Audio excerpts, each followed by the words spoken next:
Mullah regime is pseudo-theologically motivated, which means they are very inelastic in their behavior that's not going to change. And that the Mullah regime's current attempt at trying to offer disingenuous attempts at diplomacy or discussion is probably because they're trying to leverage something like Clausewitz's second reciprocal action, which is they're going to hunker down in the hopes that the environment changes in their favor. And defined in this case as them buying time to reconstitute their WMD and ballistic missile capability. There's a reason that President Trump says, I do not trust them. They have to go, right? So that's both good for the United States-led Western Alliance, Israel regional stability, and it's especially good for brave Iranian protesters. You're not wrong in the sense that, having the Mullah regime eliminate the Mullah regime's, WMD stockpiles and or ballistic missiles would leave them open. The problem is that they have any number of ways to reconstitute that capability very quickly, either within and of their own accord or when they're assisted by other co-aligned actors outside of Iran. Okay, thank you. That was pretty to the point. So, guys, the list that we have is now. By the way, I saw two more people got added. So, Raleigh, Mind Matter, Kelly, Ariana, Brandon, Jeffrey, and then I saw Daniel and Ashkan also raise their hand. All right, okay, good. So let's go to Raleigh. Yes. So the first thing I wanted to say was I had a friend join today, Kelly, and she's new. And I was wondering, if you would make her a premium member like you did me the first time. And then the second thing I wanted to ask was when the new regime takes over Iran, which looks like it's going to happen, do you think the odds are pretty good that when the new regime comes in, that there will be faster economic growth in the country? And do you think that let's assume that that it's a Pahlavi regime. Do you think that he'll privatize the oil industry? Okay. So, yeah, I mean, the economic opportunities for Iran are endless once we get rid of the Islamic Republic. There's so much potential. The Iranian people are very educated. They're very entrepreneurial. They're very hardworking. They have proven themselves to be such contributing members of society everywhere outside of Iran. When they're not under the chains, under the oppression of the Islamic Republic, they have been some of the most productive people in every country that they go to. So a lot of people think that the main resources of Iran is the oil and gas, but I think the main resources of Iran are the Iranian people, especially because of the investments that the Pahlavi dynasty had made in the Iranian people, and the Islamic Republic is basically squandering it by not allowing the full potential to be taken advantage of to build the country. So I think that is the main reason why Iran is going to prosper right after the Islamic Republic falls. Some things are going to take a long time to recover because of the Islamic Republic's amount of destruction that it did to our infrastructure, to our environment, to our water, to everything. A lot of that is going to takes time to rebuild. So some of that is going to take long. The Islamic Republic has destroyed the private sector in favor of the IRGC control industries that basically has destroyed competition and has monopolized many of the industries that has made them way more expensive and a lot less efficient. But the idea of privatization, we learned from the fall of the Soviet Union that you shouldn't be rushing it because it might break everything if you just all of a sudden privatize things immediately. There needs to be a step-by-step implementation of privatization. I'm in favor of privatization, but you have to do it carefully so that you don't make the same mistake that the Soviets Yes, exactly. That's something that we should make sure that we avoid from happening. There's going to be some initial hard phases to go through because the Islamic Republic uses basically coupons and subsidies to keep the people in line with the Islamic Republic. And if we want to go into a free market and private sector without less government involvement, so a lot of these coupons and subsidies need to be basically at some point stopped. So that's going to be hard for some people to tolerate. We have to figure out how to go transition through all of that without hurting a lot of poor people. So that's going to become a big issue.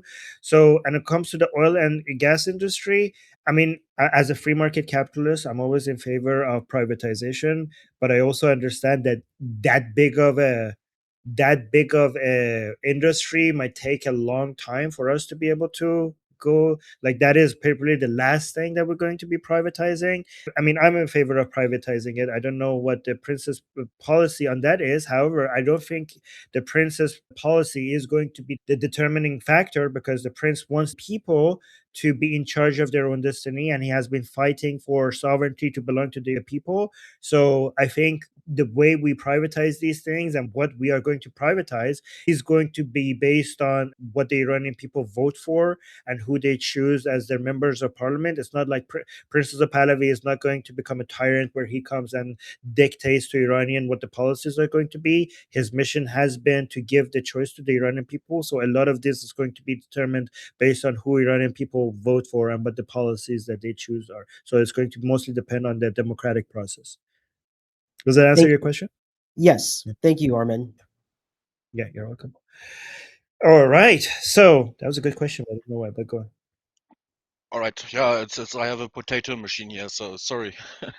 My saying for the Iranian people, just keep on with the fight, and also wait for the Americans, because Trump will do the airstrikes or will hit bases there.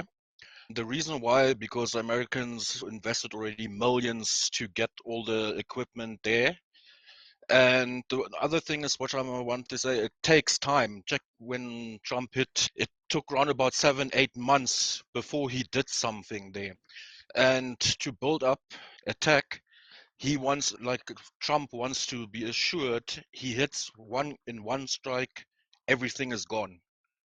He doesn't want to have some leftovers or, like other threats behind. Yeah, that's the only thing what I had to say or wanted to say. Thanks for your support there as well. Yeah, no worries. Yeah, it seemed like Trump wants to make sure that based on what we're hearing, again, nothing is for certain. It seems like Trump wants to go with such a decisive attack that makes everything end fast. That's what people think. And by the way, guys, one thing that we got news yesterday is that apparently the Saudis are also on board now for an attack. So what Arab countries around the Persian Gulf are worried about is that America is going to go do a decisive attack, and they're going to leave, and then we're going to be left with the chaos after. They were very much against a war happening, but this is a really good sign, because Khalid bin Salman, Mohammed bin Salman's brother, apparently has been talking to the Americans regarding the attack, and they want the attack to be very big, apparently, because it seems like the Saudis have realized that the attack is going to happen anyway, right? So it seems like they think like, okay, if you're going to do the attack, so please make sure it ends everything with the Islamic Republic, so we're not left with the aftermath after. So they have switched their strategy from pushing for no attack to, now that the attack is happening, make sure it's complete. So that's a nice switch that we're seeing from the Saudis, which means that they probably have seen the writing on the wall, which is encouraging. Armin, can I still add another thing? Yeah. The other thing is also, I think Trump has to strike the regime there. The thing is, why it's actually for the future, because he's going to cripple China with that. He's going to cripple the Russians with that. Why I'm saying this is because China is relying actually on Israel's oil. So the Russians have, at the end of the day, the Russians and Iran's the oil, you mean? Yeah, Iran's oil, yes. Yeah.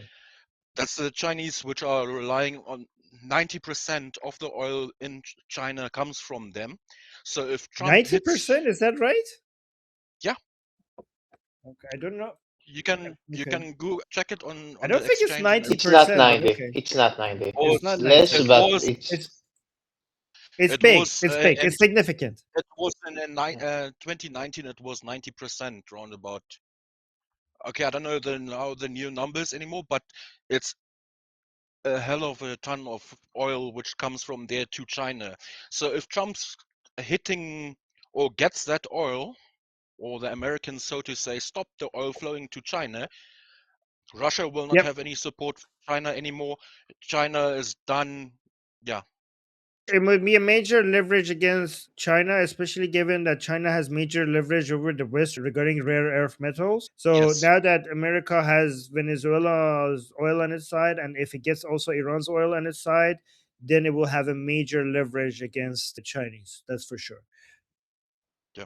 90% of the Islamic Republic, like of Iran's oil, is going to China, but China's source of total crude oil from Iran is only 13 to 15% of its oil, which is very significant. Very significant. Yes, yes. Okay, but Because yeah, okay, the whole area. But now, if like I think it was yesterday or day before yesterday, Yep. the Saudi right. Arabian decided to bomb, blah blah We need blah. to move. Also, yeah, Yeah. all right. Okay. All right. Thank you, Mind Matter. Sorry, guys, if I'm rushing you because the list is big, but that was, thank you for your points. There was a really good points. Okay. So we have, oh, Sabina also on the list. Let me add to her. Okay. So, by the way, the list I have right now is Kelly, Ariana, Brandon, Jeffrey, Danielle, Ashkan, Eton, and then Sabina. All right. So, Kelly. Hi. Raleigh told me about you guys, so I'm new here. Looking forward to joining. I think I just looked through your chat quickly, and you guys have some really interesting topics. I wanted to ask a question about: have you been following these like Muslim cities that are being like in Texas? They're trying to build one, and do you think they're trying to implement Sharia law? Do you like Sharia law that will conflict with like when I guess when they say Sharia law, I mean, do you think it should be allowed at all, or should we allow it to No. like no? Okay, that's kind of what No, I we was should thinking because ban them. this seems wholly incompatible. So how do we do that given our First Amendment? So because this is not about freedom of expression, this is about enforcing laws parallel to the laws of your state, which is Yeah, basically technically an act of invasion from within. So yeah, what a nation, a state is basically a governing body that we recognize it by its ability to enforce law, right? yeah. So By having law and enforcing law, you are basically a state within a state. This looks like an invasion from between because what is a state other than the ability to use force to enforce some laws? And then if you're creating a parallel system to that, you're challenging the state that you're under. So that I is would agree. illegal. Should be. I would agree. Why are they not?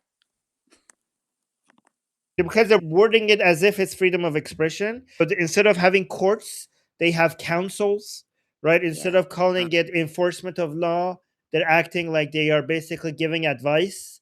Instead of having police, they have this shaming mechanism, right? So it's okay. just a community thing, right? Instead of having laws, these are just Yeah, community standards that we have here. So basically, it's like they are making it stronger and stronger, but it's really they're trying to make it difficult for you to see that is this a law or this is just our way of living in our community. So yeah, are you basically, so they might make it look like if you stand against them, you're standing against their freedom of living the way Would- they want to live in their community and their standards and their free expression. So we don't have a really clear definition for when have you passed the line between this just being a standard that you have in your community and actually having laws and enforcing it through an enforcement mechanism. I don't know yeah. if we need to have a lawyer here to see if there's any clear definitions on how to distinguish between these two. And of course, they're doing them in the conservative states where it is legal in Texas. You can build a whole master plan community and put Yeah. it all in. It's dangerous. But eventually they will dance around this line until the point that they're too big to fight against because they're going to also become a voting bloc, right? But Yeah. they make these cities so you might at some point become okay, this is clearly now a state within a state, and we have two different laws. So we don't have so basically you're going to have a situation where they have their own courts, they have their own laws, they have their own enforcement ability, and basically this is a violation of equality under the law because different people are now dealing with different right now a lot of the family laws are especially different from the laws enforced by the country, but to the point that it becomes too obvious, they might be so big and a unified voting bloc that no politician would dare go against them because they will immediately basically campaign against them and remove them. So that's one of the points of contention that many different front organizations for Islamic fundamentalist terrorist organizations try to leverage, which is hijack our First Amendment, freedom of religion as a pretext to lower the entrance barrier for them to set up little centers of gravity that are very hostile in nature. So there was one called Islamburg in New York State back in the 2007, and that was actually a offshoot or follows. It's hard to pronounce this. It actually followed a framework of Jamaatul Fuqara that was created by a very particular Islamic fundamentalist from Pakistan, and they were at times engaging in paramilitary training that made a lot of people go, "Oh shit!" They're on Yeah. a boy. So there's some things like that going on in Texas, not the least of which is the main point of what is it? What is the main point of the inroads that Islamic fundamentalists are trying to use to wiggle their way into red states? Well, they don't like LGBT either, and that's people in red states rightly, and this comes from someone who's in that community, by the way. you know, there's a legitimate concern for the left co-option and radicalization of the LGBT community as cannon fodder against elements that the left has been conditioned to view as their political opposition. And so this is the Islamic fundamentalists trying to take advantage of the co-radicalized response and to lower the entrance barrier for them to create those centers of gravity. So I totally get. I actually know the people in Texas that are trying to push back against some of the efforts you're talking about. All right, so let's go to Ariana. Hopefully she's still here. Hi, Yes. Army. Hi. First of all, I want to thank you from the bottom of my heart for all the effort that you're doing for us Iranians. You're literally on YouTube 24/7, so it seems. So thank you a lot. Thank you. Second, yesterday you were saying something, and I just wanted to give my 2 cents about that. You said that Iran is done with religion, and we're going to be secular, and no religion will be involved, right? That's what you said, basically. Am I correct? No. No, I said that is the attitude of some people. I'm not making a prediction about what's going to happen. I'm just saying I am reflecting the attitude of so many people I'm hearing. I don't know what's going to happen, right? Yeah. But I was just saying, so I'm not making a prediction. I'm just saying that's what many people are telling me they're going to do. Yes. What's your prediction? Well, it's not about prediction. It's something that I just want to say. And I know it seems to be very busy in here and people have a limited amount of time. Our culture has been constructed and built on Aryanism. Aryanism basically means Mitraism and Zoroastrianism before Islam invaded. And our people were not. Aryanism means what as Zoroastrianism? I didn't catch the first one. Aryanism basically means both Mitraism and Zoroastrianism. It comes from our ethics, right? It's not just a certain people group who migrated from, let's say, modern day Ukraine to Iran, like motherland Iran, right? It's not just a people, but we also had a philosophy, right? So before Islam invaded Iran, for instance, King Darius the Great, he was a Zoroastrian and he saw himself as a servant because in Zoroastrianism, the philosophy is about good thoughts, good acts, and good deeds, right?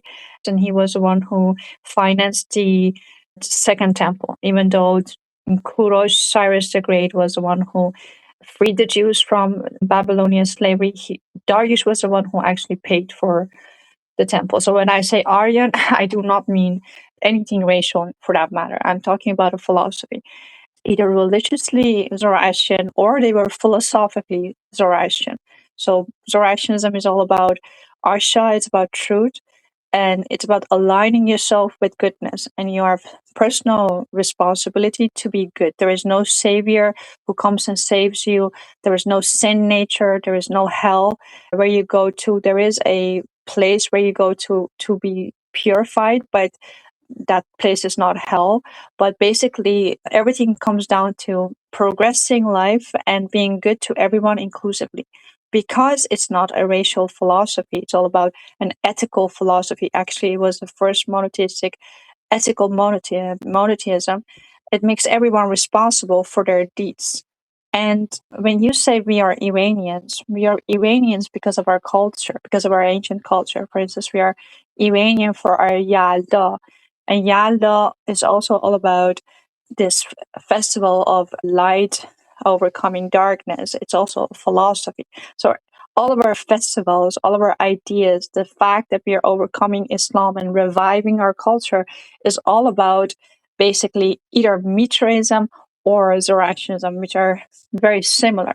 So I would think that if we want to actually revive our culture, restore our culture, decolonize from Islam, our constitution should be built on our values. And those are the same values on the basis of which humanism came about, right? We came up with the first human rights bill, right? And that was predicated on Zoroastrianism.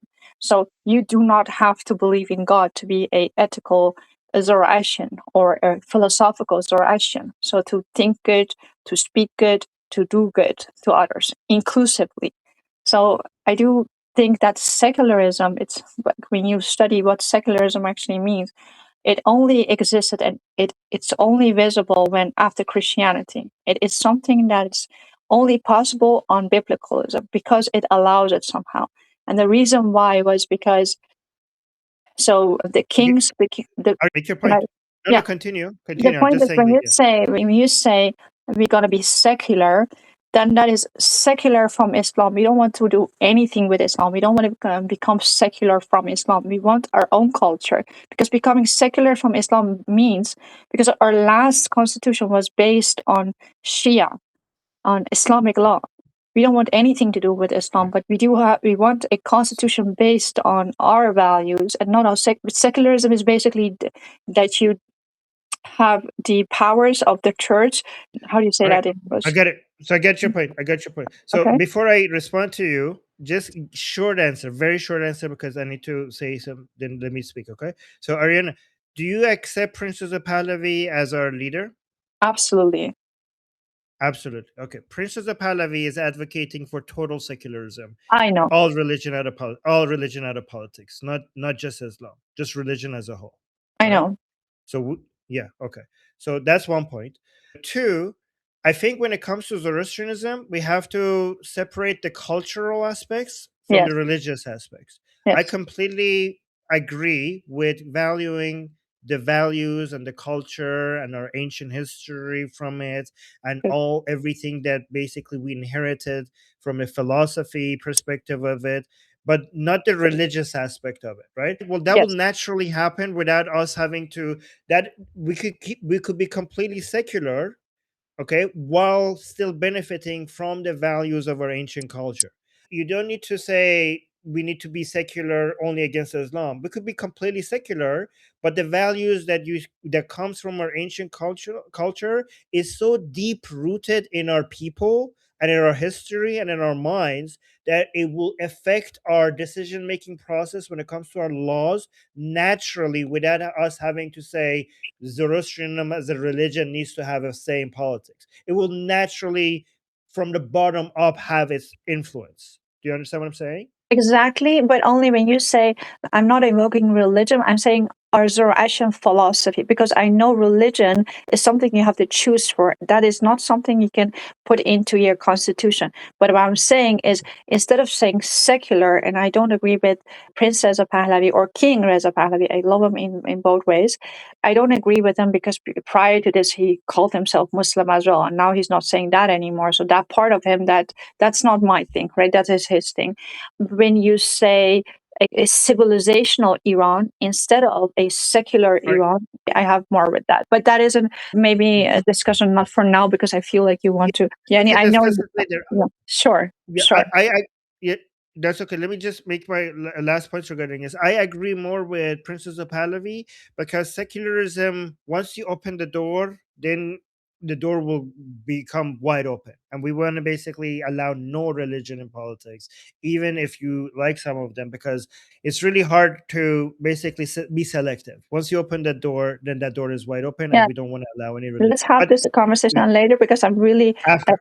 yeah, Yeah. definitely. And when do you have Yeah. time? Like, can I come back later or what? Like, Yeah, I mean, we have these discussions every time on This is here, my so we first could time talk here, about so I don't know how it goes. So first you get everyone to speak, and then later you go into a dialogue, or what? Like, how is it organized? I'm going to make you a premium member, and our premium discussions are smaller, so people have less time to speak. So tomorrow we have we have our discussions same time every day, right?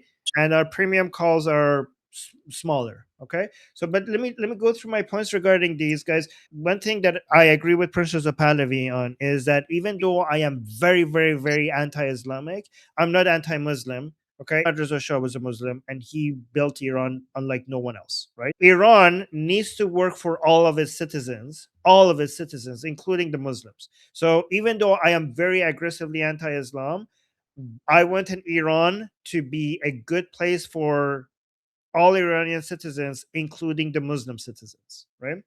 Also, I agree with Ariana regarding the word Aryan. The Nazis made it a dirty word the same way that they made swastika into a hate symbol, even though it wasn't not. The swastika is a symbol for peace, so they changed it. The word Aryan also, it just means like a noble person. It's a set of ideas, set of values. It's a culture. It's a language group. It has nothing to do with an blood or an ethnic group. So we have nothing to do with that. Don't connect that to us. In fact, Iran itself means the land of Aryans. And by the way, Armin, my name, means the Protector of the guardian of the Aryan. Yes. Yeah, Armin means the guardian of the Aryan land. By the way, so there's that. And inside Iran, by the way, when it comes to Zoroastrianism, most Iranians are not Zoroastrian. However, they respect Zoroastrianism. Zoroastrianism has turned into a symbol of, we have a very small minority of Zoroastrians, but non-Zoroastrian Iranians respect Zoroastrianism and they enjoy its symbols, and they also consider the symbols of Zoroastrianism to represent Iran, patriotism, nationalism, and our deep history, even if they're not Zoroastrians themselves. And we could celebrate Zoroastrianism without actually believing in the religion. We celebrate the culture, we celebrate its history, we celebrate the symbol without necessarily believing in, in the metaphysical aspect of it.